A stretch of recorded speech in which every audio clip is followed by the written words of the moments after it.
everybody. This is Diane. Hello and welcome back to Biters. And thank God Marnell's commute is short. This is Marnell, and how has your 2020 been? So this is like our millionth attempt to record this tonight. So yeah, my 2020 can kind of suck it. How about you? Yeah. So like we've been at this for like an hour and 10 minutes. Oh my God, you're right. It has been that long. Actually, I think I told you 10 after, so it's been an hour. So I was going to say, yeah, for the first 10 minutes we talked, and then we only tried to actually record for a half an hour after, we actually only lost a half an hour of recording. So, yeah, that sort of sums up our day. Not our 2 months, but our day. Oh, we'll sum up the 2 months, trust me. Okay, so my favorite thing was, like 2 weeks ago when I met with my therapist, I actually posted on my Facebook Inigo Montoya's from Princess Bride, at that part where he goes, "Let me explain. No, there is no time. Let me sum up." Like I was literally like oh my God, that's talking hilarious. To my therapist to fit it all into an hour. So I am meeting with my therapist tomorrow, and we've done everything over video chat since the whole pandemic started. I mean, even before that, because it's kind of hard for me to get into Anchorage. I was going to say, when I say meet with my therapist, I mean Zoom. Right. And I was like, oh my God, I have so much to tell you, but I'll save it for tomorrow. But oh my God, I have so much to tell you. Yep. Because I was confirming with her that we actually still do have an appointment for tomorrow. She usually sends out reminders, and she didn't. Probably because her 2020 has been crazy. I can't honestly say that hers has sucked. Actually, I think it kind of has now that I think about it. I think everyone says. Yeah. All right, well, we're here to record about Dead Set, and we're going to try to talk about it again. I think we'll actually be a little bit more organized this time, because, we haven't podcasted in like 2 months, so we had a practice run for a half an hour. There you go. I was looking on the bright side. Yeah, I was actually looking, and our last recording was on June 17th, and it was about The Cured. That's right. Which was a great movie. Yes. So, yeah, it's been a little over 2 months since our last recording. And then Phil and Lilith actually did the July 4th recording about the Negan one-off that Kirkman released during that week. Mm-hmm. Which I have to say is shoved in a box somewhere, and I still haven't had a chance to read it. So don't spoil it for me, because I haven't listened to Phil and Lilith yet either. Neither have I. I have not sought out pretty much anything Walking Dead related. In fact, right before we started our first attempt at podcasting tonight, you said that there was a Fear the Walking Dead trailer out, and I have to say that I have been apart from the Walking Dead world for a couple of months now, for good reason. But and I am gonna say that Ginny is in the trailer, which was intensely disappointing to me.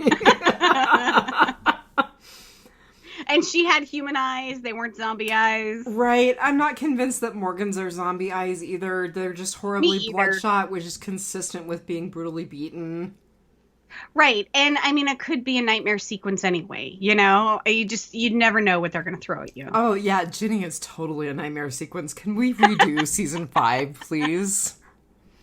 It was all a dream. Within a horrible really, really bad dream. Within a horrible pandemic. It's kind of like we're all going to wake up January 1st, 2021. And it's like, was that all a dream? Okay, speaking of 2021, I have to say, I am incredibly disappointed in Fandemic. So I'm not disappointed that they canceled. I totally understand that. I'm disappointed that they said, oh, by the way, we've now applied your con fees to the September 2021 con. And if you can't make it to that, then you can use them as a credit toward any other cons that we host. Yeah. Yeah, that was not well played, because my understanding was they were going to do refunds if they ended up having to cancel.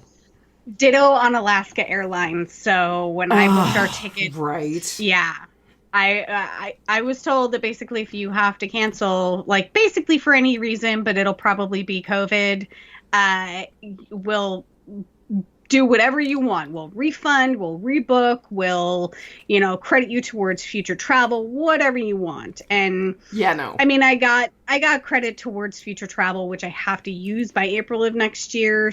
So I didn't so quite we get can't the even use cashback. it on Fandemic if we end up going. Nope. Nope. There are two words that I want to say about that, and one begins with bull. Gah! You are live on Channel 4. Please do not swear. All right, yeah, speaking of which, so back to Dead Set. So I surprised you by suggesting that perhaps we needed to have a rating, but now I suspect you have a rating. I do have a rating. So do you want to do yours first, or do you want me to do mine first? Do yours first, because yours is actually better. I had to come up with mine on the fly. Okay, so mine is 4 Nicorettes out of 5. And as I said the last time we attempted to record this, if you want to know why that's my rating, you have to watch the first episode if you haven't already. And ditto for my rating, which is 4.5 toe bones out of 5. Do toes even have bones? Yes, I can't even remember what that bimbo's name is, but that is so... Actually, it was Pippa. It was Pippa who said that. Yeah, she was the one who was evicted. Yep. And she was talking to Grayson? No. God, I can't remember his real name because they call him Gollum. Joplin. Yes, Joplin. Yes. Yep. He is kind of a golem. Yes, he totally is. And so that is something that Big Brother does. If you're not a fan of the show, one of the things that they do is they put in all of these like cutesy little 20-something kids, and then they put in like 1 or 2 like blue hairs, like basically anyone over 40. Which I'm over 40, I can say that now. Oh my god! So that was Joplin. That's how Joplin ends up there. Yes. Oh, that's hilarious. And they do it because generally people of a more advanced age like to go to bed earlier. We don't like to stay up all night and party and giggle and blah, blah, blah. We like our sleep. We need our sleep. And so they always throw in a couple curmudgeons just to shake things up. And what's funny is there have been quite a few of them who have won. Oh, that's funny. But yeah. Now, were you telling me, or was somebody else telling me? Or no, actually, my tattoo artist was telling me yesterday, because I have started the grand cover up of the Matchy Matchy tattoo. We'll get into that. She was telling me that she's really into Naked and Afraid. And she said that you don't even win anything. No, it's basically bragging rights. Do you win anything on Big Brother? Yes, on Big Brother, on regular Big Brother, it was usually like between 100 and I think the big one was like 500,000 or something. And then Celebrity Big Brother, the celebrities get paid a fee and their quote unquote winnings go to their favorite charity. Oh, that's cool. Yeah. Yeah. And when I say celebrity, I mean, I have to make a big admit right here and say the reason why I started watching Big Brother UK is I actually started watching Celebrity Big Brother UK, and it was because of American Trainwreck Courtney Stodden, who I am both horrified and fascinated with at the same time. She was on Celebrity Big Brother UK, and I started watching... It would have been season 11 for CBB, and which then I started watching regular Big Brother UK, which I think was in season 15. Oh my god! It was a super controversial season too. The winner was just a horrible person. Yeah, that is so funny. She won by the slimmest margins of any other winner in the Big Brother house, Helen Woods. And they actually, they kind of British television kind of has a kind of an FCC type thing that we have, that you can call and complain about nudity or swearing or violence or anything objectionable. And they got so many complaints that season about her out and out bullying on the show that it nearly shut the show down. I mean, they nearly had to stop filming. Like, she was almost pulled from the show. They almost pulled the show. Yeah. So I have to laugh because you are so much more into reality TV than I am. And this is like the most shameful, because I think you and I were talking that like for multiple seasons, because what they would do is they would run and when you say they I think they ended in their 19th season of Big Brother. There would be 2 shows a year for Big Brother, and I think 1 Celebrity Big Brother, and they would run these back to back. So what they would do is they would have usually, and I'll start with the Celebrity Big Brother, because what they would do, or they'd have one, and the house gets totally revamped. Like, they completely like demolish the inside and like make new bedrooms and bathroom and kitchen and all these kind of things. They totally reset the thing. And then they send in the housemates. And then the regular Big Brother series, towards the end there, they were running around 3 months. Like, the person who was in the house, the finalists, would be in there for like 80 to 90 days. Not even joking. And you said it's like nightly, 5 to 6 nights a week, which I just think is an insane amount of time to invest in anything. And they have a Big Brother's bit on the side, which is an after show like Talking Dead. And so you invest 2 hours, basically. And I think you would get one night off. It was either Saturday or Sunday, and I can't remember which one, because the show has been off the air for 2 years now, and I have the memory of a goldfish. Dory. Except when it comes to really, really useless things like Big Brother.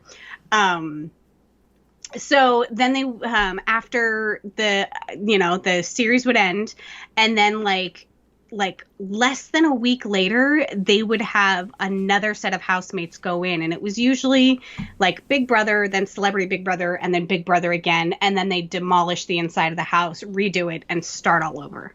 And so this is like basically Big Brother would almost run year round, and so for like 3-4 years, this was a huge commitment to watch this.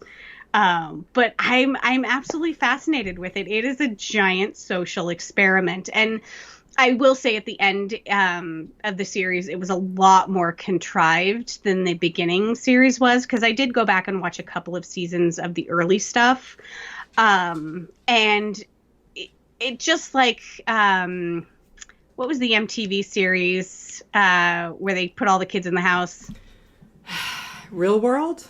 Real World, just like Real World. In the beginning, these were real people that like had real personalities and just kind of wanted this experience or whatever. And towards the end of it, it was basically you had like the totally annoying person, the totally vapid person, the completely serious. You had all these archetypes that they would find the absolute biggest characters that would audition and degrade themselves for television, and they would throw them all in together. And it was still funny and entertaining and a lot of times pathetic, but it's kind of a statement on society. So I don't know, it's my big shame television watching. I'm sure I must have some guilty pleasure watching. I'm not sure what it is. I will admit that until 4 years ago, Kid Rock was a guilty pleasure for me, but not any longer. Oh man, yeah, this is a total guilty pleasure for me, and like I said, a big investment. Yeah. All right, so numbers for Dead Set. First episode, 1.47 million viewers. I'm not sure if that is like all in one day, like the day of release, or if it's overall, but pretty respectable. And when we were recording earlier, and you knew this, I thought this was kind of a cool piece of trivia. So Dead Set is a production of a company called Zeppotron, which is actually a part of Endemol, which we decided was more of a drug name than a production company name, which is the group that produces and distributes the actual Big Brother. Yes, it was Channel 4, the original airing of Big Brother for, I think, up until like 2011. It aired on Channel 4, and then it aired on Channel 5, which in the US, that really doesn't mean anything to us, but apparently they are competing networks.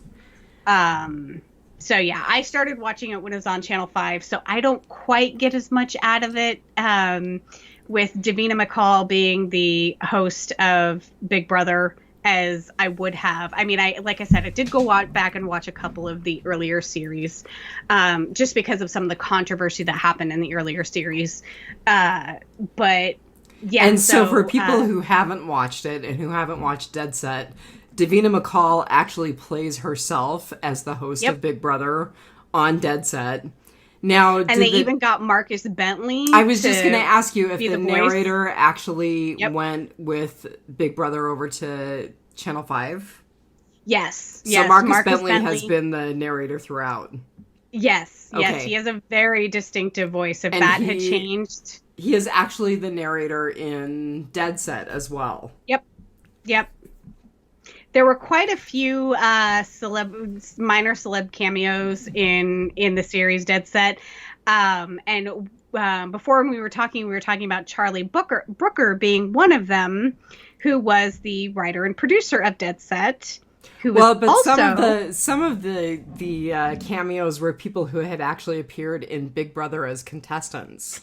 Right. So when Dead Set was filmed, it was actually filmed during one of the times where the house had housemates in it. And the scenes where Pippa gets evicted, they were actually doing an eviction that night of one of the actual housemates. And so all of the people, the fans that you see in the set of Big Brother, are actual fans who came to see the eviction for the real housemate getting evicted. And then the kind of behind the scenes in the green room type thing, all of those people that were there were actually former housemates for season 9. Okay, so now I have to ask you, like, and I'm sorry, we're all over the map, everybody, but here we are. That's what I say about 2020 now, but here we are. So are the fans as crazy in actuality as they were, like, you know, showing them outside of the studio and being, like, loud and raucous and holding up signs and... Short answer, yes. Long answer, by the end of Big Brother's run, they had more security than Buckingham Palace. I'm not even joking. It's an actual fact. You can look it up. So bizarre. They had crazy fans that would, like, fly drones over the house in Borehamwood, because they built this big set house, and it's, like, way out in Borehamwood, and, you know, it's a little bit of a drive, as you kind of see in Dead Set. You have to kind of, you know, take a drive to get there, because they wanted it to be, you know, very away from, you know, they didn't want you to be able to hear anything from the house, or there to have a lot of people around. Well, people would actually fly drones over the house and drop stuff like notes and things like that. Or they had people that tried to break into the house. There was a couple of times where there were some successful break-ins of fans to the house. They put netting over the top so that nothing could be dropped on it. They had people rent planes to fly over with the banners behind it. I mean, it was just, it became a no-fly zone. It's bonkers how big the series was in the UK, which is probably why I love it, because it's like an entirely different universe. It is. I just totally don't get it. Oh, yeah. And like I think that I get more out of Dead Set than you do, and we'll get into that. I think you do, but that's okay. So you asked me if I knew Charlie Brooker, the writer and creator, from anything else. Right. And I said not until I looked him up, and he actually is the creator and showrunner of Black Mirror, which I know you love. I have not gotten into it. I know you love it. I love it because it's so like Twilight Zone-y, like statement on society, and it has no happy ending. I kind of like the whole it doesn't have a happy ending type thing, and I mean, and well, it's not good Lord, if that's not 2020, I don't know what is. I know, and that's part of the joke is like, when is the next episode? When is the next season of Black Mirror coming out? And it's like, we're living in it. Hello. Oh, but yeah. So I actually didn't know because I watched Dead Set a number of years ago when I was still watching Big Brother when it was on. So I actually didn't know until we watched it, and I looked up the show and saw that Charlie Brooker was actually Dead Set was sort of the before the Black Mirror. Well, I didn't know. I didn't know he was so cool. He also apparently is a social critic who gets regular columns in The Guardian. Yes. Yes, he has a lot to say about media, social media, internet. And you said that we'll get celebrity. more into that with the progression of this series, right? Yes. Like I said, I no wonder why I like this show so much. I love Black Mirror because there are a ton of sort of social commentaries on just everything the further you get into the Dead Set series. You'll start to see those archetypes break down and become more real when they don't think the camera is on them. And so like we in this first episode we see Patrick, who is the skeevy driven producer who just wants ratings and, you know, is a total perv and everything, but he'll take a different tone soon. Oh, and that would be Dexter. We'll talk a little bit more about how Dexter is with Marnell instead of with me. Yep. So yeah, you'll see a lot of social commentary come through as you watch the episode. So we'll get more into that the further we go into the series.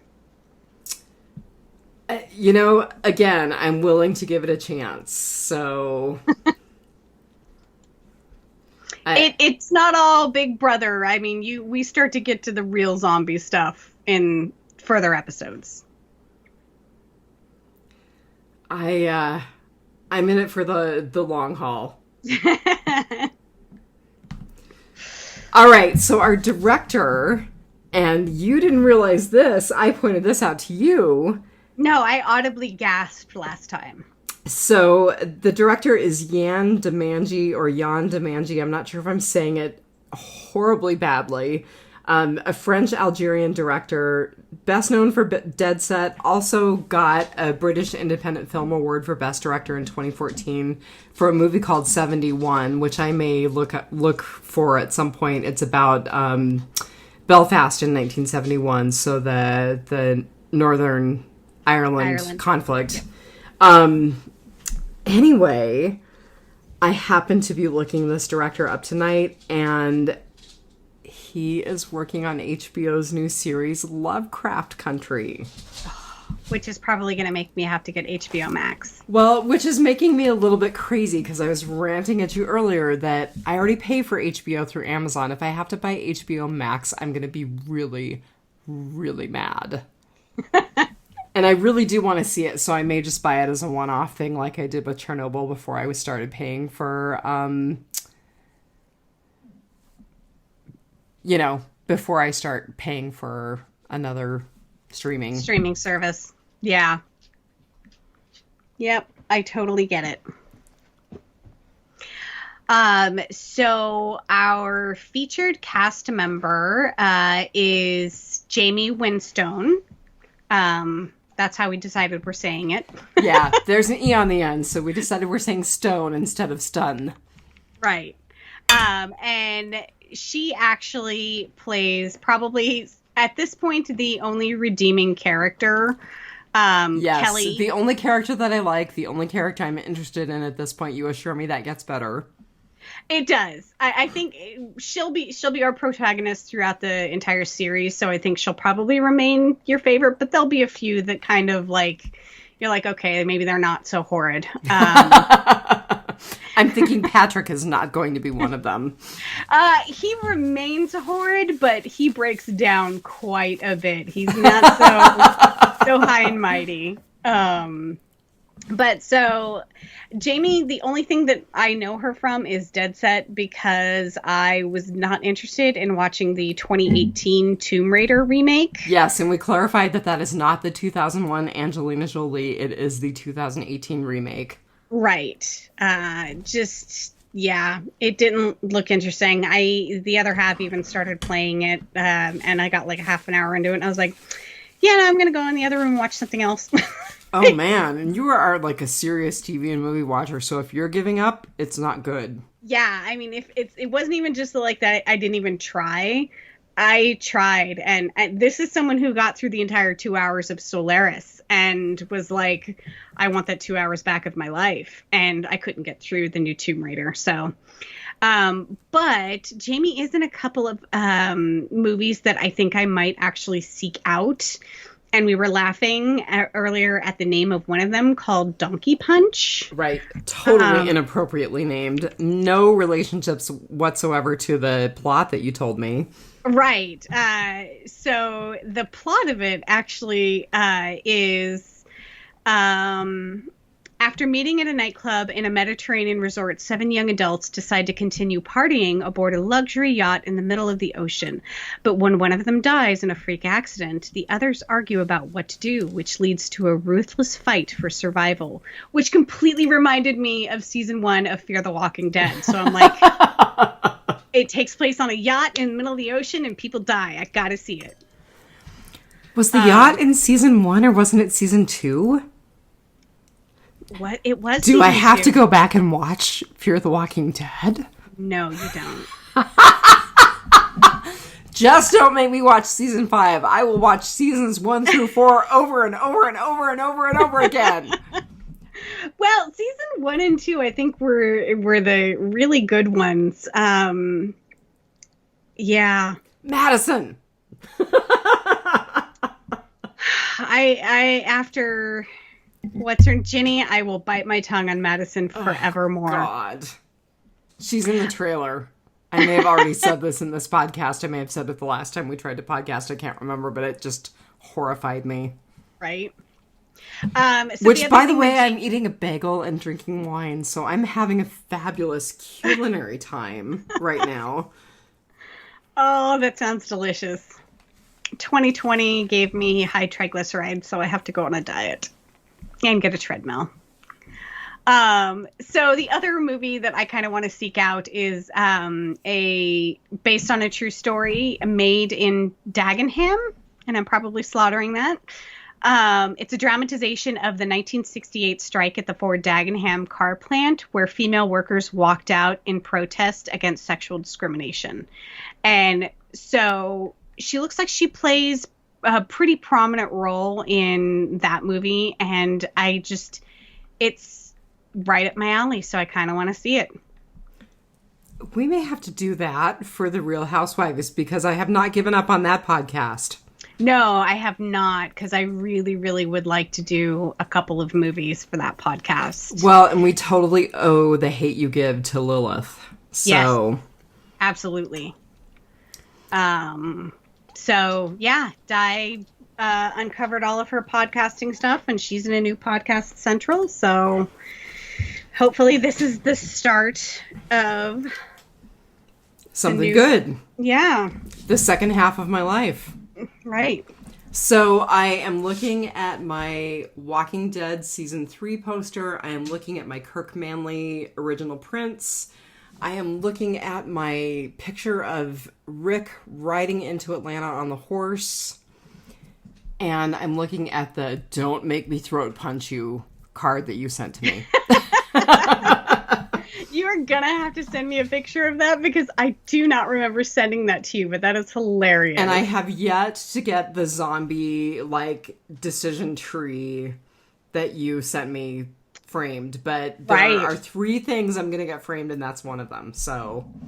Yeah, I need to get mine framed, too.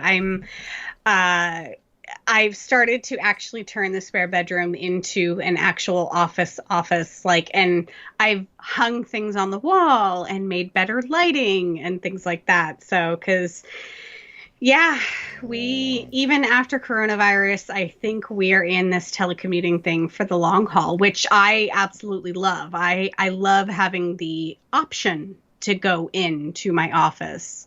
But I also like that because Alaska is so spread out. Like, if I wanted to go meet with my Anchorage colleagues, it's like a 2-hour plane ride. So I'm not going to do that.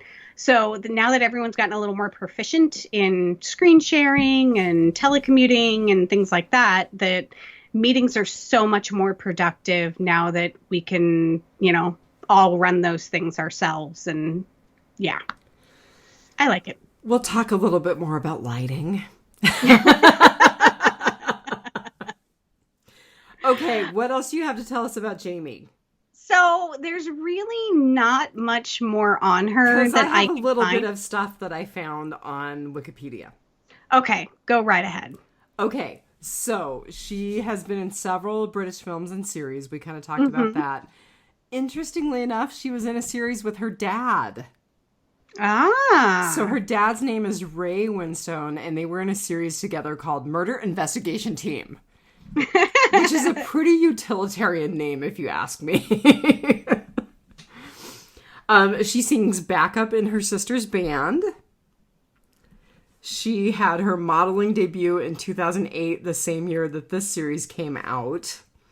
And she has 3 items in post-production. 2 movies, one called A Brixton Tale and one called Knuckle Dust. And then a TV series called The Barking Murders, which sounds right up our alley. Oh, well, she is a huge Pussy Riot fan, so if that tells you anything about her UK politics or politics in the world at large. I love her Twitter bio. It says, born and bred London actress, fairy, raver, lover, sister. I like that. Like that very much. All right, so that's all. That's the only additional stuff I had about Jamie Winstone. Yeah, so she's Jay Winstone, at Jay Winstone on Twitter. She's got a lot of really cool looking pictures on her Instagram, and she is at Jamie Winstone on Instagram, and that's Jaime and Winstone with an E at the end. Very artsy, very, like, just some really, really cool pictures. And there's one, I think it's her. It's one of her pregnant. And she's like she's naked wearing a fur stole on her Instagram. It's really, really cool. So. Oh my goodness. Yeah. There's a whole bunch of others, but just go check her out on her social media platforms. She looks really fun. Very good. Well, I like her so far. I'm looking forward to seeing what happens with this character. Oh, just you wait. All right, so Whisperer's Corner. I don't have a heck of a lot, which is kind of surprising considering how long we've been on hiatus. Well, I mean, there just really hasn't been that much. I think when we did talk 2 months ago, there was already an air date for the season finale. I don't think there was. I think you posted it after we talked last time. Maybe. So the air date for season 10, episode 16 is October 4th. Mm-hmm. And it is immediately followed by the premiere of The World Beyond. Mm-hmm. Fear premieres on October 11th. So I'm assuming what they'll do is they'll run the episode of Fear and then run the next episode of The World Beyond. Right. So I suspect we're probably going to have back-to-back Walking Dead, and it'll be interesting to see what happens with talking. Because, he really had stopped doing Fear, but I wonder if he'll do anything since they're doing Fear and World Beyond combined. Right. So, I don't know. And so can we actually call it the season finale anymore since they extended season 10 and delayed season 11? Right. So that's the other thing, is there are going to be 6 more episodes in season 10. They really should have just said that, okay, this is the season finale of season 10, and then we're going to do an abbreviated season 11, and season 12 will be the season 11, you know? Like, that's weird that they just were like, no, we're going to have a season finale, and then we're going to have 6 more episodes. That's just... Okay, and so here's the question that I have for you. Do you think that the 6 more episodes for season 10 are actually season 11 material? Or do you think it's going to be a whole bunch of cutting room floor stuff from season 10? I want to say both. Like... Yeah, I don't know that they'll have enough cutting room floor stuff that's, like, in sequence to actually populate 6 episodes. But I don't think they had enough season 11 in the can to actually make any 11. Sort of story. Yeah, right. So... Yeah, I don't know. You know, we'll find out in early 2021 unless we end up getting shut down again. So...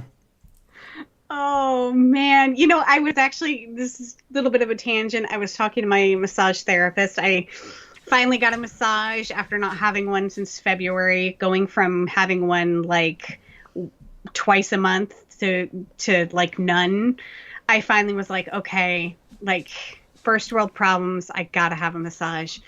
So my regular, at my chiropractor's office, my regular massage therapist had a baby, and so she was not doing massage.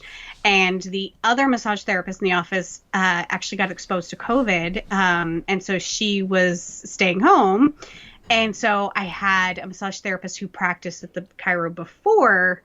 And thankfully, I had an established relationship with her, and she took me back in as a client. And we were talking about the after effects of COVID. And I was like, you know, just even the way, because our theater just reopened here in Juneau. And I think AMC theaters nationwide reopened with, you know, some social distancing policies like every other row. Which, let me tell you, the whole, like, we're premiering the new Russell Crowe movie as our first movie. I'm like, no, you know, no.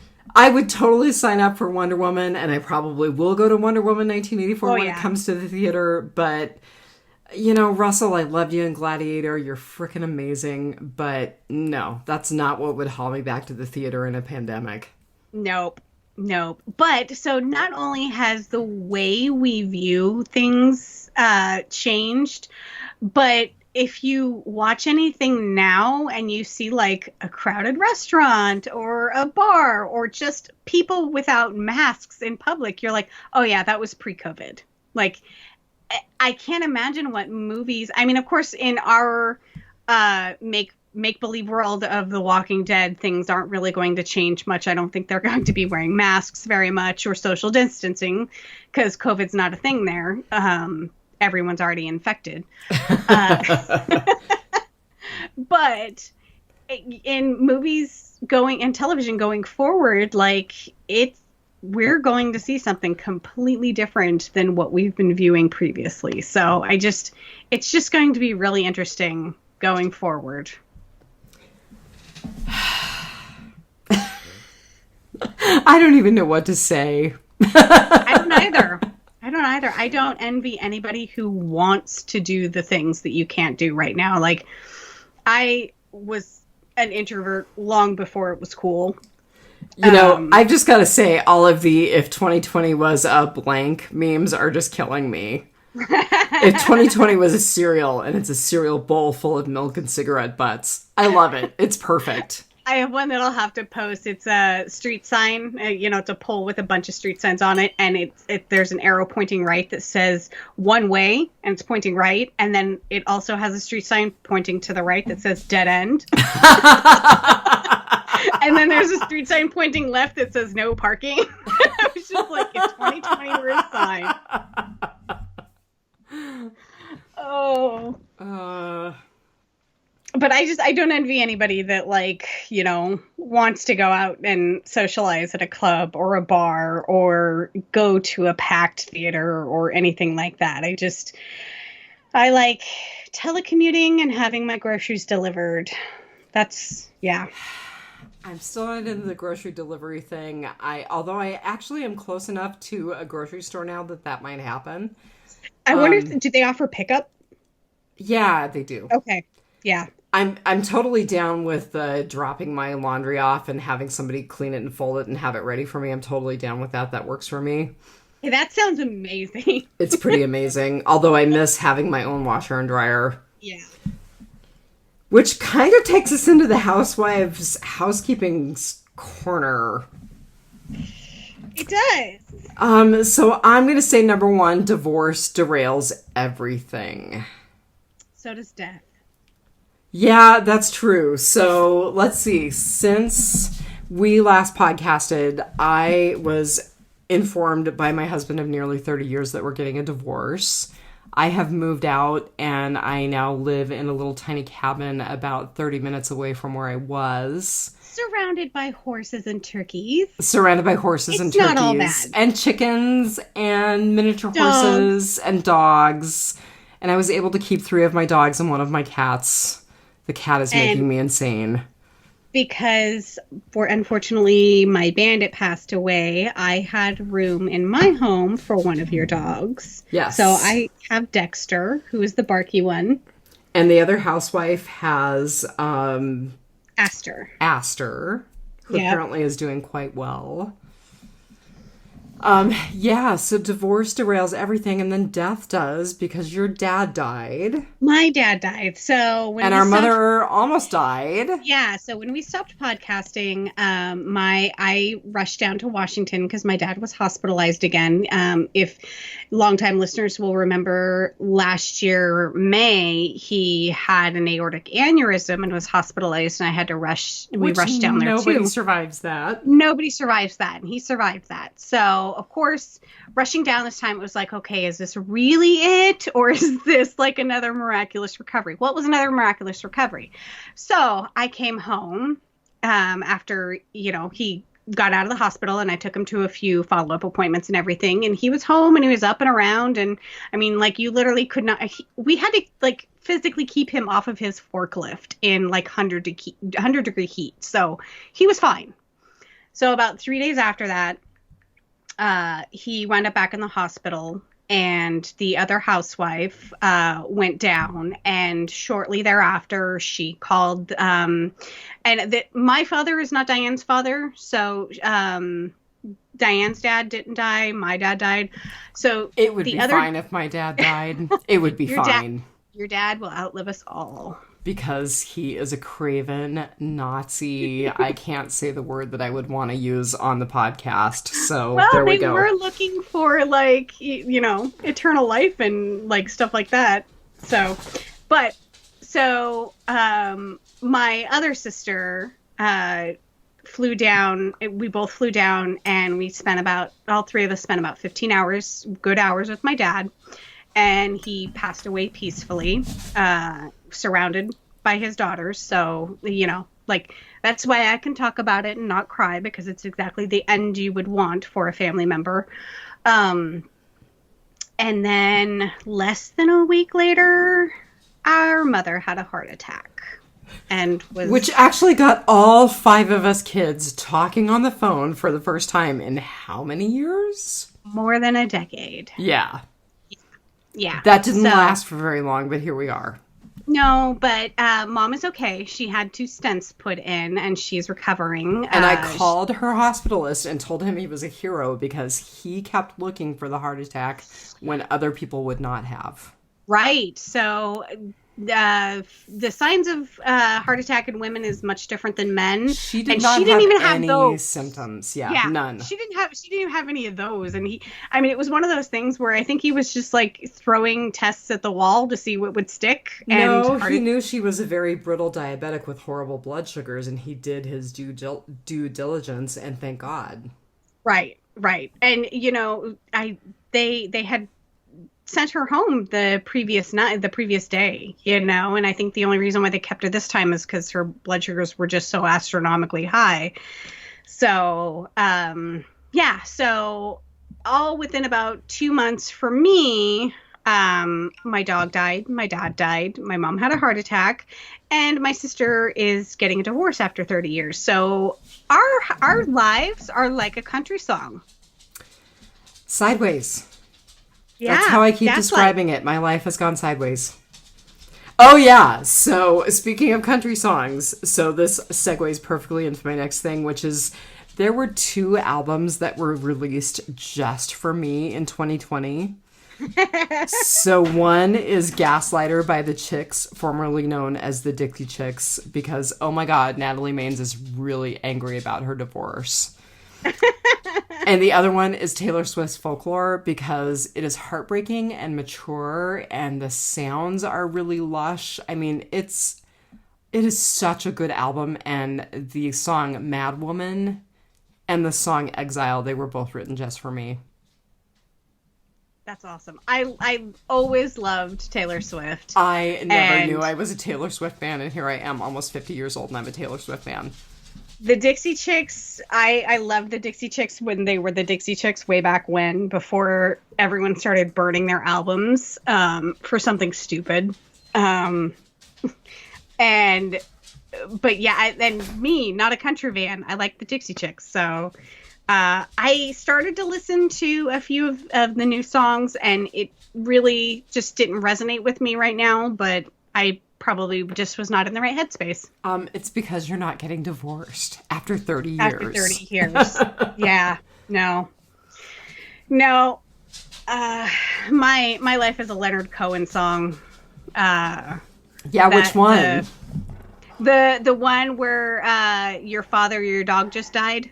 Oh. Everybody knows. Yeah. Yep. That's my life right now. So. Well, yeah, 2020. So 2020 has led to tiny house living for me, and I have 3 dogs and 1 cat. And the cat has moved in from the garage into the house in her old age, and she had a $400 UTI. She crawls all over my head at night, and I'm ready to throttle her. And she hates the dogs, and Smalls tries to lick her and eat her, sometimes at the same time. Oh, and if anybody's in the market for a $400 cat box, you know where to find one. Actually, it was only a $100 cat box, and she won't use it. Yeah. And I gave it to... It's one of those, like, self-cleaning ones, right? I gave it to one of our new medical assistants, and her cat immediately started using it and is continuing to use it. And I was like, well, thank God. I'm so glad that someone's cat is getting some benefit from it, because my cat wants the $5 disposable pan from the grocery store.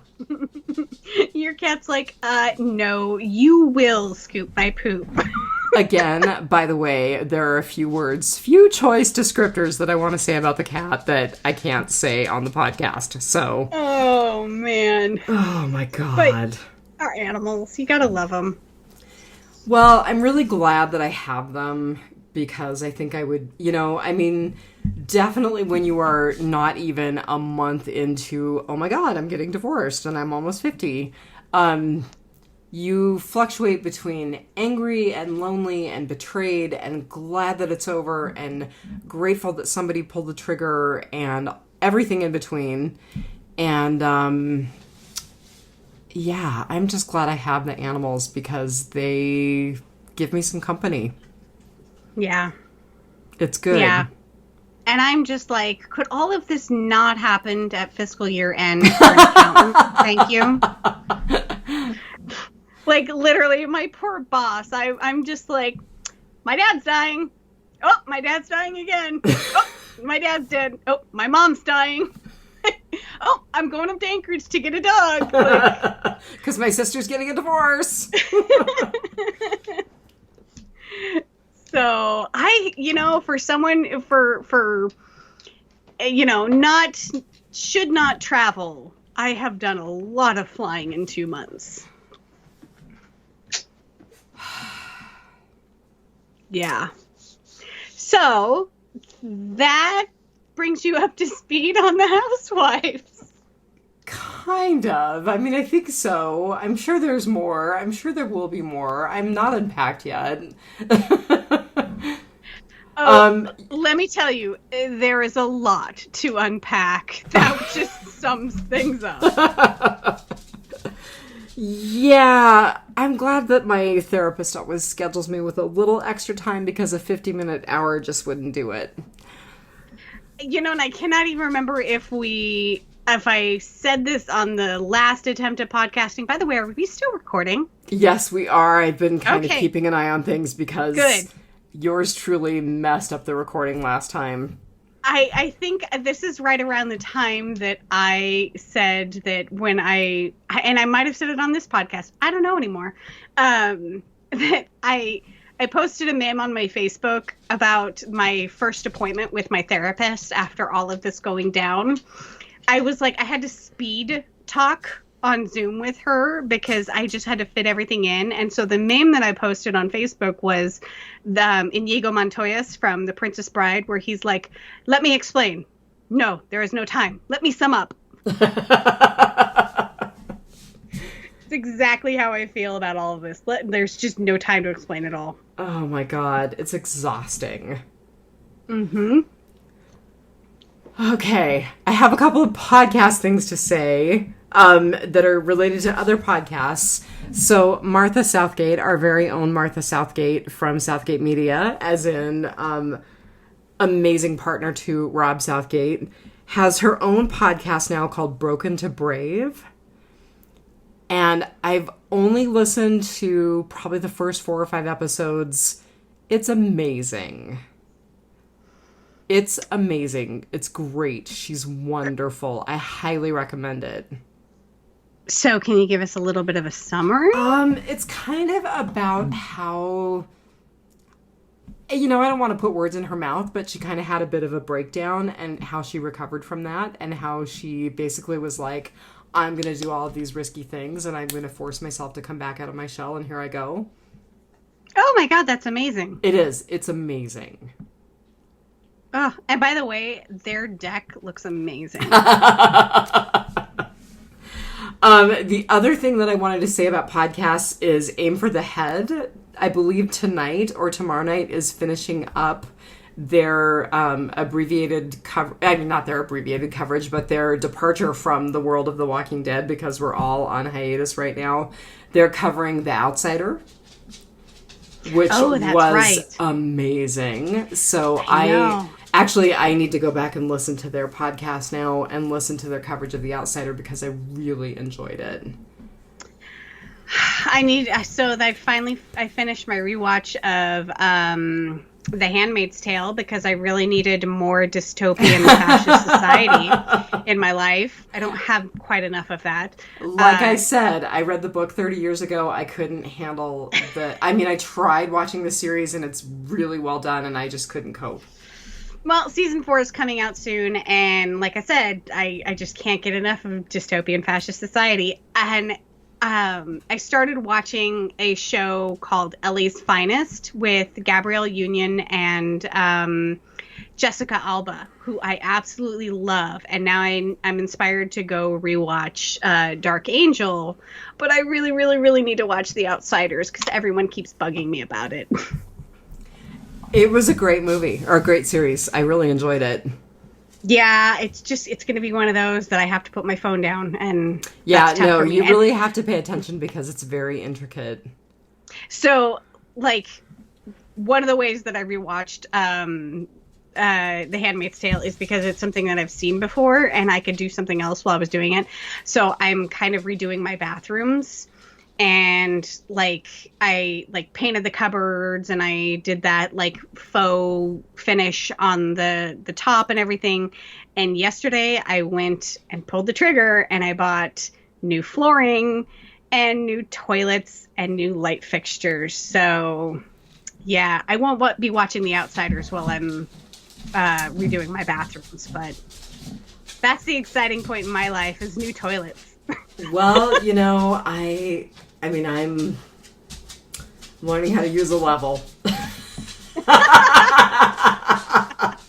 Some assembly required? Some assembly required. And I've got to tell you, I got online today, and I almost bought that Wayfair shelf that I was talking about that I was not going to do because there was some assembly required. Mm-hmm. And then I realized that they charge $60 shipping to Alaska. And I was like, oh, hell to the no. Yep. That's what keeps me off of Wayfair. Otherwise, I would own half of the site. Yeah, some assembly required, 0 stars, would not recommend. My gosh. All right. If we could name our Real Housewives podcast that and not have it like maybe be a reflection of what the podcast will be. Right. I would love to name 0 stars, would not recommend. So I did buy that shirt. I think I told you why I bought that shirt. Uh-huh. So Marnell has been repeatedly saying 2020 0 stars, do not recommend. Very bad, do not recommend. And I think it's really hilarious. And then, of course, because Alexa and Siri listen to everything, it started showing up in my Facebook feed. And I was like, God, I'm going to end up with the best t-shirt collection of 2020 because there's another one that says, not today, Satan. And then Satan responds with, thank God, because I just can't deal with your life right now. So I'm going to end up with the best t-shirt collection of 2020. Anyway, I ended up buying the 0 stars, very bad, do not recommend, because a friend of mine texted me and her husband has stage 4 pancreatic cancer, which is very bad. The prognosis is very bad. And she said, I feel like we're the yin and yang of 2020. We're both having these horrible losses. And I was like, damn straight, and I'm getting you the team t-shirt. Hang on. The team t-shirt. That's awesome. Yeah. Oh, okay. So all does right. that sum up that, I mean, we're only in August. We're not quite at the end of August, so I'm sure that something horrible is going to happen because we've got, 3 more months left in 2020, but here we are. Oh, I do want to say that I did start covering up my matchy-matchy tattoo, because I kind of figured, 25 years in, it was probably pretty safe to get almost matching tattoos, so we both had these really cool Celtic turtles done when we were in Hawaii about 5 years ago, and then this all happened, and I was like, oh, I'm getting it covered up. And he looked at me and said, well, I'm not covering mine up. And I said, that's fine, but I'm not looking at this for the rest of my life. So I'm getting another Sandman tattoo, which, by the way, the production that Audible released of Sandman is amazing. If you do Audible, if you've ever thought about doing an audiobook, if you have Audible credits, totally buy it. It's amazing. My understanding is that right now. My understanding is that the production of American Gods is also quite amazing, so that's next on my list. Anyway, yes, so I'm getting Sandman in his ceremonial robe and helm. I will post a picture to Biters because it's pretty amazing. It is. And it's going to be even better when it covers the tat. It's pretty close now. So, you can see a little bit of peek through, but not much. You didn't want death. You wanted somebody else. No, I wanted death, but my tattoo artist said, here's the deal. There's so much negative space in the death pictures that you're showing me that I just don't think it's going to cover a really bright tattoo with really good cover very well at all. And I said, well, how about this one? And then I showed her the Sandman one, and she's like, that we can work with. Yeah. So, yeah. I think, death to cover a matchy-matchy tattoo and divorce is, so apropos. Well, it's actually apropos to have it be anything from Sandman, because Todd is my bestie, and Todd got me hooked on Sandman. And he's kind of been coaching me through this whole thing because he went through his horrid divorce 10 years ago. He's like, the bottom line is... oh, what? Death. Death is new beginning for me. Well... Death in Sandman is death.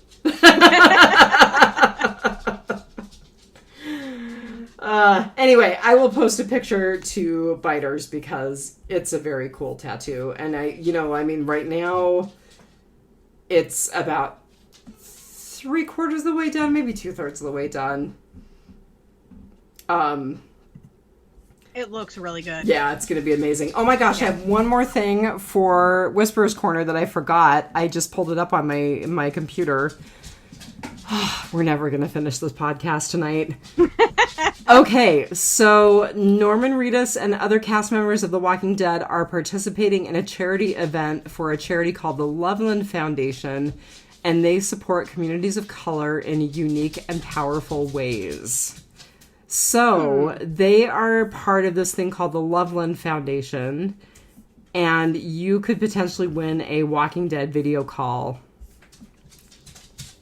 If you donate to the Loveland Foundation just $5 before August 31st, you are eligible to win a Zoom call from your favorite Walking Dead cast member.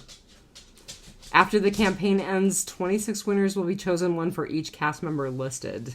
And it has a picture in this article of like all the different cast members who are participating.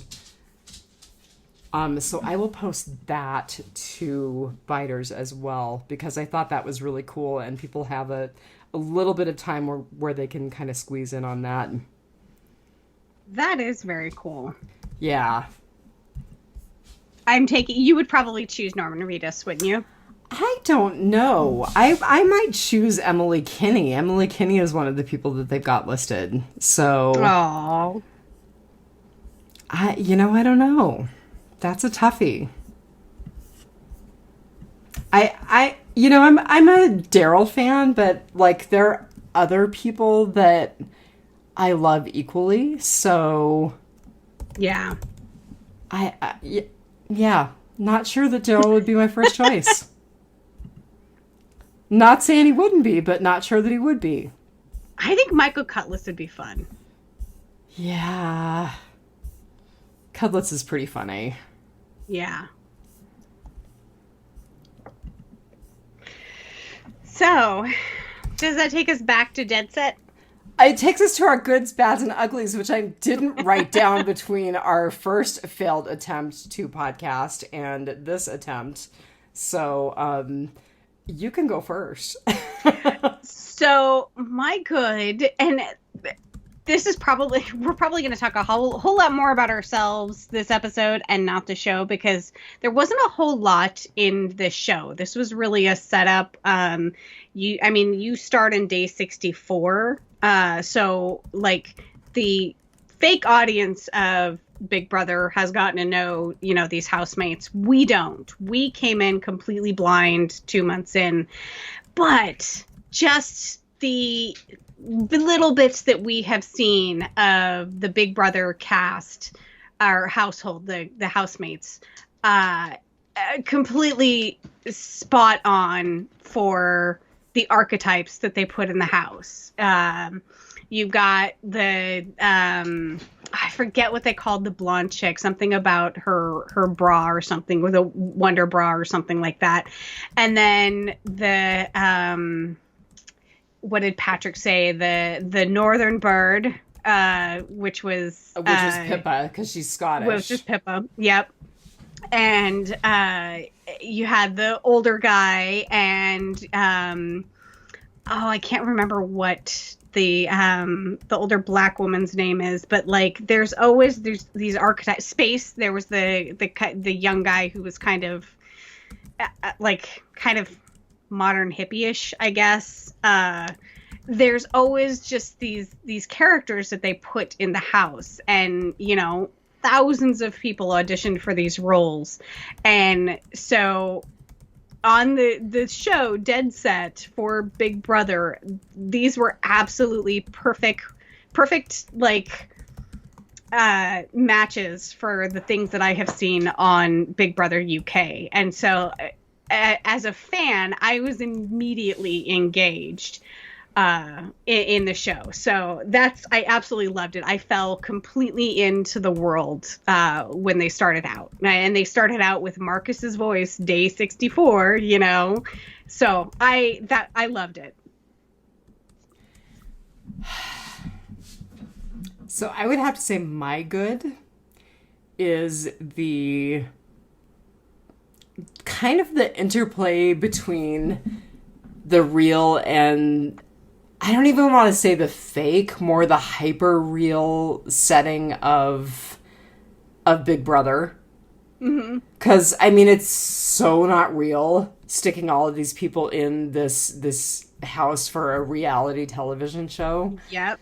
And so, I'm going to use Kirk's favorite word, the juxtaposition between, like, Kel, and all of the really snotty, pretentious, self-involved people who are housemates. Yep. I loved that. And I thought, oh my gosh, that must be what Big Brother is really like. It is absolutely what Big Brother is really like. It's, like I said, it started out, with, regular kind of people going in the house. And now it's a whole bunch of people who want to be social media influencers and instant celebrities. And so it's just, and of course it's all very contrived. Big Brother controls the house they control, what you hear and what you see and like what you eat. And you have to perform these degrading tasks a lot of times to, win next week's shopping budget. Otherwise you get put on rations, and so it is so contrived, and to see all of the stuff that goes on behind the scenes to make that, and when Kelly goes into the house and they all think that she's a new housemate. That's a real thing. Like every once in a while. They'll spring a new housemate? Yep. Like 60 days in, they'll just be like, a lot of times what will precede that is a mass eviction. They'll instead of like evicting one person, they'll evict like 3 people, and then they'll have like 2 new people come in, and so it was a very real thing for them to think that she was a new castmate, and this was something that Big Brother was pulling on them, and that it was all contrived, and they have no idea what's going on in the outside world. I think it's on YouTube. There's actually a really interesting moment in Big Brother history when 9/11 happened, and the housemates that were in the house at the time had absolutely no idea the world had gone insane. And so Big Brother, normally they don't tell them about big events like that. If like every once in a while, like Liza Minnelli's ex-husband was in the house when Liza Minnelli died, and he was informed. But they are normally not informed of what's going on the outside world. It's completely homogenized. And they actually sat them down on the couches and let them watch the footage of the towers. And so it was just, it's just so crazy that like they spend up to 3 months in this house and they have no idea what's going on in the outside world. So for an outbreak to happen, that's kind of a real thing. There was actually, there's been teasing about them bringing Big Brother back. In the pandemic. Well, yeah. Just a couple of months before it started. Let's see. The COVID-19 pandemic, which saw contestants of Big Brother around the world being isolated from the news of the pandemic before being released back into the world under the lockdown, drew comparisons with the show Dead Set. How funny. Big Brother is, I think there's still Big Brother like Dutch and Canadian and New Zealand and things like that. The show is all over the world. And there's still houses going on, and people are in these houses and COVID hits and they have no idea that this is happening. How crazy would that be? So yeah, the juxtaposition of the real and the contrived real world. Yeah, that's probably a good way to describe it, the contrived real world. Yeah. So, did you have a bad? I did have a bad. So, looking at it from your perspective, going into this would not be as interesting to someone who is not a fan or has not seen a Big Brother series, because you don't get the same things out of it that someone like I do. So, I think it would probably be a bit slow right now if you aren't a fan of the show. So I think it probably has a bit of a limited audience, at least in the US, because Big Brother wasn't the same here as it was in the UK. And I think that's probably why I like the UK version, other than like they show full nudity and they swear a whole lot, and don't bleep it. So yeah, I think it's a bit slow if you don't know what you're getting into as far as the game show part of it. Yeah, you know, I think I might be enjoying the series more if I understood the whole culture. It's just not something I'm into. Right. But it's not bad. I mean, again, I'm in it. So, right. You know. And it'll be a lot more zombie-ish in future episodes. The thing that's so funny is, you know, I look back over the last 10 years and, like, I didn't get into The Walking Dead because it was about zombies. I got into it because it was about the way that our society unravels. Right. It was an apocalyptic show, not a zombie show. Yeah, I mean, it just kind of cracks me up. I mean, people are like, well, zombies, blah, blah, blah, zombie. And I'm like, the zombies are secondary. Yeah, big For time. me. It is the soap opera with zombies. Yeah. Yeah, absolutely. Well, my bad was more about the filming. Some of the fast zombie sequences, which I really am liking fast zombies more and more. But some of the fast zombie sequences reminded me a lot of Blair Witch. Like that really shaky kind of, not really found footage because it wasn't found footage, but just that really shaky, like not... Hand cam, yeah. Yeah, there you go. Yeah. And I didn't like that to begin with. I mean, I never got into Blair Witch. It wasn't interesting to me. And I was bummed to have some of the fast zombie sequences kind of blurred by that. And so that actually will be kind of a thing that you're not going to like throughout the series. That's going to maintain.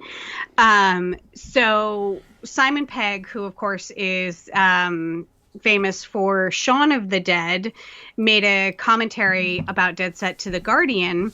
He generally praised the series, but he expressed dismay that they moved away from the traditional slow zombies of the Romero films and used modern fast zombies.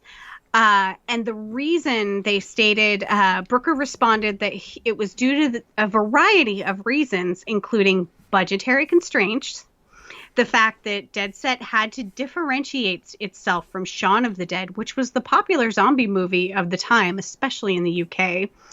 And the plot required the infection to travel throughout the entire country quickly in order for it to get to the set so that the producers wouldn't be able to know or evacuate or anything like that. So it was sort of a plot device, and it was also to differentiate itself from Shaun of the Dead. So there have been a lot of comparisons made to the footage. There's even a couple of side-by-sides on YouTube that you can watch where they show footage of Dead Set and footage of 28 Days Later. And I mean, there's even a scene where that takes place by the light of brake lights. So it's very red, glowy, lit, fast, blurry, that kind of thing. And so you're going to see that a lot going forward, just a forewarning. All right. Well, good to know. I mean, it's not a type of cinematography that appeals to me, so, Did we say how much the budget was for this? I didn't see numbers for that, but... Okay. I'll have to see if we can find it for the next episode, because I feel like this was done kind of on a shoestring budget. Because, I mean, they used sets that... They used the... They didn't quite use the same house as Big Brother. They built their own, but they did use the set when there was an eviction night. They used the set that Davina actually does show on for the eviction night. So, and they used a lot of extras. They reused, they reset a lot of the extras as different zombies because the contact lenses for zombies were so expensive. Oh my gosh, that's so funny. Yeah, so they kind of pulled this off on a shoestring budget. So I think that's part of that. So my ugly, I absolutely loved the sequence around Davina getting killed. Oh my god, that's my ugly too! I loved that they did it to Mika's Grace Kelly. It's like such an upbeat song, and you have all these zombies just tearing through the set, ripping people up. And then they rip Davina's throat out, and she like falls over onto the water cooler, and it goes glug glug. Well, and like just the way that she played it, the way that her limbs were kind of discombobulated, and yeah, no, and I loved the way that they showed her throat getting ripped out. I loved the whole sequence. I agree. Yeah. And I was like, oh my god, I know that song. I hadn't heard that song in forever because, of course, this is 2008, and it was Grace Kelly by Mika. And it just, for some reason, it reminds me of Wham. I don't know why. And I was just like, it just again, juxtaposition of the carnage and the cheery music. Perfect. That's funny. We had the same favorites. Well, it was a great sequence. It was. So we both had the same ugly. So that takes us potpourri. To rotting potpourri, if you have any. So one of my favorite things, I don't think we have ever seen this before in a zombie movie or show, is that there was a man in a wheelchair who became a zombie. And I don't think that we had ever seen that. Well, so we had the veteran in, I want to say, season 3 of Walking Dead who shot himself, who was a below-the-knee amputee. Bilateral below-the-knee amputee. But I don't think we've ever... Well, and we had zombies in the nursing home, in the governor sequences as well in season 3, who were zombies in wheelchairs. Okay. I have not recalled. I know, but you know I'm obsessed, so... You are. And of course, if anybody could come up with that, you could. I thought it was so interesting because it was like, I had never really thought about that or encountered that. And of course there would be, people with, all sorts of disabilities that get bitten and turn. And of course, Patrick, who had locked himself into, we call them stalls in the UK, they're called cubicles. And he had to get around this zombie that was in a wheelchair, and it was slightly easier, especially since they're fast zombies and not slow zombies. But, he had pushed, I can't remember the production assistant's name. I think it was Carrie or something, Christy or something. He had pushed her out of the, into the way of a zombie to get away. And then he had also pushed this guy, and now he's having to get around him. I thought that was funny that, he was kind of stuck in there with him. Mm-hmm. I do too. I mean, yeah. Patrick is such a horrible character. He is, but I absolutely love, and we'll see more of it in the coming episodes, that he gets stuck with the northern bird. He runs and locks himself into the green room with her, and you can hear him. He says, "Oh God, anybody but you." That's funny. Oh. So I talked a little bit about the juxtaposition of reality and hyper-reality.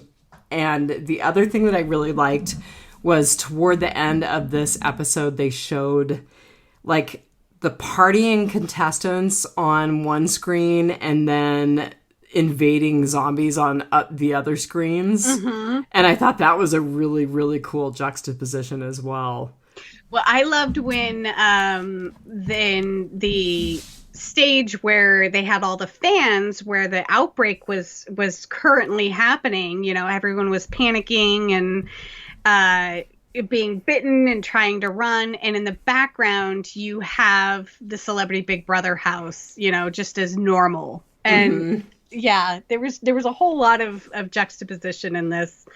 Even when they were monitoring what was currently on Channel 4, which was the news, and then what they were going to show, and editing their best bits and everything. Yeah, there was a lot of that. And I think there's going to be you'll see a lot of that, not quite like that, because, of course, the cameras are going to go down at some point. There'll be a lot of juxtaposition. Very good. One of the things we didn't do her as a featured cast member, but Davina McCall, she is actually pretty big over in the UK.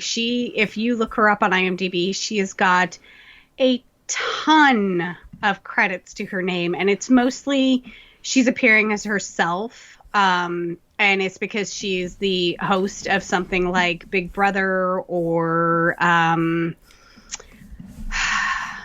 don't want to say she was on I'm a Celebrity, but she might have. But she was also on Big Brother's Bit on the Side, which was the after show. She was a guest on there a couple of times. She's hosted a couple of different game shows, in fact, morning shows, things like that. So I thought it was very, very cool that they got her to actually be in it, in a Dead Set. It was very meta for her to be in it, and then to also be a zombie. And doing a little further reading on it, I guess they only got her shooting for one day. Oh, really? Yeah. So she was, so you'll actually see her a little bit in the next couple of episodes, I believe. But I actually had to film all of that in one day. And there's actually a couple of scenes where they had to use a stand-in. So you think it's her, but it's not really her, because they had to film some extra stuff or refilm some stuff. So I just thought it was very, very cool that they got something so meta in there. And of course, you know, they were probably able to because it's Channel 4 and they were producing both Big Brother and Dead Set. So, but it seems something like right up her alley that she would want to do anyway. So, yeah, I mean, she seemed like somebody who is capable of laughing at herself. Yeah. Yeah. And like I said, I didn't start being a fan when it was on Channel 4. I'm the Emma Willis Channel 5 years. But yeah. So. There was a lot of stuff that, like, if you're a fan of the show, like, it's funny. Like when Kelly's cell phone rang when she was in the camera runs. That's a thing that actually happens every now and then. Like, that's how the contestants actually kind of react, is they actually, like, start mocking the people on the other side of the two-way mirror. Because, of course, it's not supposed to happen, but, you know, it does. And so little things like that were really funny to me. Yeah. I don't have a whole lot, just because I was thinking that it was really funny that the morning after, like, the big invasion, that the contestants were talking about how they totally thought it was Big Brother messing with them, and that they, you know, that they didn't believe that anything had really happened, that it was just Big Brother messing with them. Yep. Because that's it. I mean, Big Brother definitely does that. A thing. Yeah. Yeah. There was one, and I think it was a Celebrity Big Brother, that they hosted 2 or 3 evictions, only they weren't actually evicting the contestants, the housemates. They were putting them in a separate house that was attached to the main house and letting them watch everything that went on in the main house. And so all of these people, all the regular the housemates that were still there thought that they were evicted. And so they talked crap about them and, Oh, that's brutal. And they totally got to see them like backstabbing each other and everything like that. So they got the outsider's perspective, the viewer's perspective. And then a surprise, they put all three of the people back in and were like, hey, they weren't really evicted, That's pretty brutal. It was. And so Big Brother pulls that kind of stuff all of the time. And if you notice, when Kelly went into the house and the one guy's like, can I ask you a question? How am I being perceived out there? Am I popular? They literally ask that. People who come in at a late time, the other contestants will be like, how are they portraying me? Am I coming off in a good light? Do the people like me? It is so... It's so sick. It is. It totally is, which is why you can't help but watch the slow motion train wreck. Well, some of us can help but watch the slow motion train wreck. But so that, Big Brother pulled stuff like that all the time where, they wouldn't do a wake up call and like wouldn't let you into the diary room, and they would just like be silent for like a day, and they'd like lock you out of the pantry, where all the food is basically, and like, it's just such a mind trip. And of course, it's all contrived to get a reaction. And so they were, again, talking about that in the kitchen where the guy's like, Big Brother's just trying to scare us. Don't let him, win or whatever. And the girl's like, well, I'm scared. Which, by the way, this is the last thing I have written down, but Marky gets exactly what he deserves. The guy in pink? Yeah. So I don't know if he actually got bitten. I can't remember if we see that. He gets pretty messed up. He gets bitten. Okay. Yeah, he gets really messed up. Okay. Yeah. He didn't die right away. He may not have died right away, but he got really messed up. Okay. Like I said, so I'm actually watching this episodically. I have not watched episode 2. I know you said you got halfway through episode 3, I think. Right, but I was pretty distracted, so... Okay. Well, I know that Angel got bitten. She got bitten on the leg, yes. which is the older black woman in the house. So, which she's not a very nice person either. It was fine. So at some point, every Big Brother, at some point in the show, you will find out, like, everybody is not very nice. Which I suppose is the human condition. Exactly. I mean, there are times where you absolutely hate somebody, but then you hear like their horrible childhood stories that made them the bully that they are. And they're redeemed for like 2 episodes. And then, they're back to being a bully and picking on the person that you are, that you like now. Like it's just, that's the human condition.